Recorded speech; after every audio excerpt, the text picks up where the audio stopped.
Synchro micro. Guillaume Loy.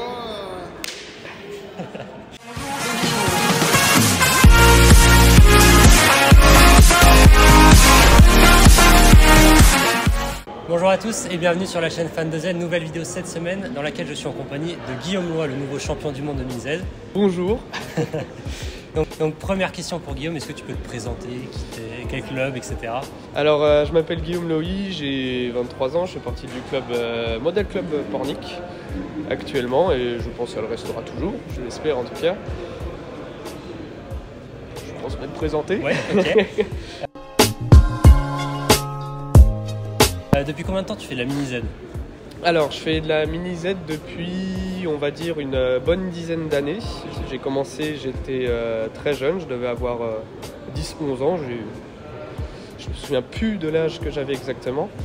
J'en ai fait pas mal du coup dans mes premières années. Après j'ai fait une petite pause de 2-3 ans quand je suis arrivé au lycée pour me concentrer sur les études. Et je suis revenu pour la préparation du coup de la Coupe du Monde à Pornic en 2019. Je suis revenu juste avant et j'ai pas lâché depuis. D'accord. Tu es le nouveau champion du monde d'une catégorie. D'une catégorie, oui, précisément. Est-ce que tu peux en parler? C'était quoi ta réaction au moment où tu sais que tu as gagné? Alors, j'ai pas eu une réaction grandiose, on va dire, comme un pilote de F1. Non, en vrai, plus exactement, j'ai été content, on va dire, d'être champion du monde. Ça fait toujours du bien. Je me souviens d'un truc, c'est que j'ai fait un gros câlin à Ludovic, mon ami, parce que j'étais content, c'était bien bataillé tous les deux sur cette catégorie et même auparavant, sur les années avant, sur d'autres catégories, surtout en stock. Donc c'était pour moi un petit accomplissement, on va dire, d'être champion du monde. Par contre, je suis encore loin d'être le meilleur. Donc je continue à m'améliorer sur ça. Champion du monde quand même. Champion du monde quand même, mais pas le meilleur. Et du coup, si je te dis Coupe du monde à Bangkok, c'est quoi le souvenir qui te vient en tête? Alors si tu me dis Coupe du monde à Bangkok, ça va être nullement un souvenir sur la course. J'ai pas aucun souvenir de la course, mais ce que je retiens le plus de Bangkok, c'est le voyage que j'ai fait avec mes amis, le temps passé dans la ville, dans les restos, dans les bars. Ça va être surtout la découverte de ce pays qui m'a le plus marqué. Que la course en elle-même. Exactement. Après, ça se termine sur une bonne note quand même. Ça se termine sur une très bonne note quand même. Comme moi, on le voit derrière nous, on fait partie des Z-Séries de l'Atlantique. C'est quoi aujourd'hui ton avis sur le championnat? Qu'est-ce que tu en penses? Alors mon avis sur le championnat des Z-Séries, c'est un très bon championnat. On a vraiment un gros niveau dedans, un règlement qui est bien strict, bien structuré, qui est accessible que ce soit pour les débutants, on va dire dans la mini-Z, même pour ceux qui se dépatouillent un peu, pour les intermédiaires. Et même en open, du coup, on a vraiment un gros niveau et c'est l'avantage des Z-Series.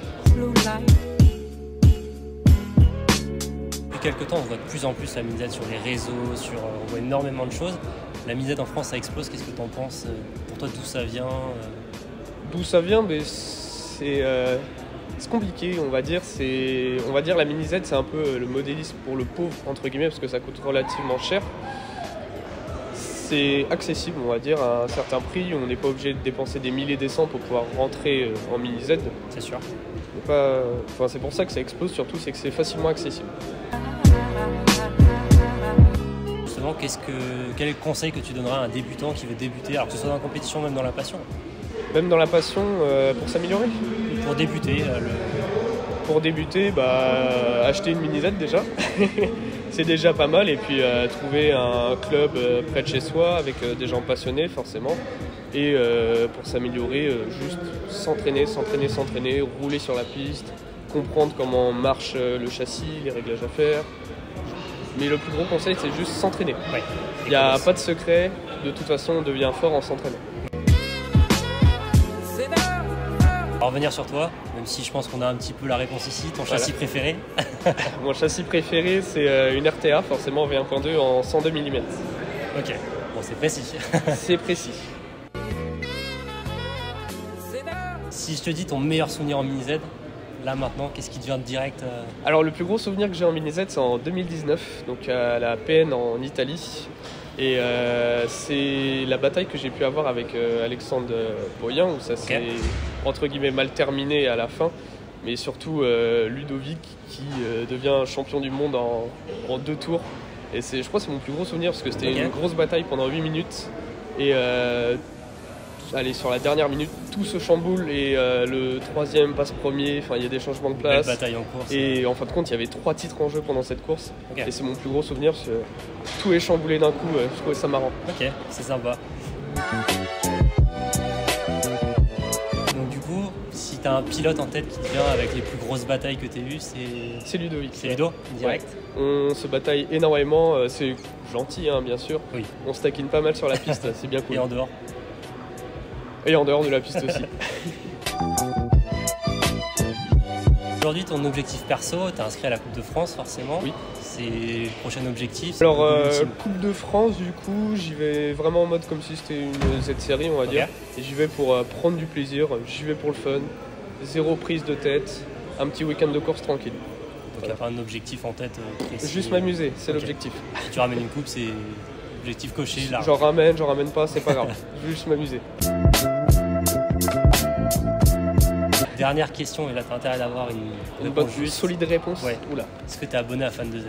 Je sais plus. Je sais plus si je suis abonné. Est-ce que tu conseilles d'être abonné à Fan de Z? Ah bah oui, forcément, il y a de bonnes news, il y a de bonnes vidéos, donc allez vous abonner. C'est pas moi qui l'ai dit. Bon bah merci à toi Guillaume. Il n'y a pas de quoi. Puis, on se retrouvera je pense bientôt pour d'autres. Sur la piste dans quelques instants pour de nouvelles batailles. Ça marche, merci. Il n'y a pas de souci, au revoir.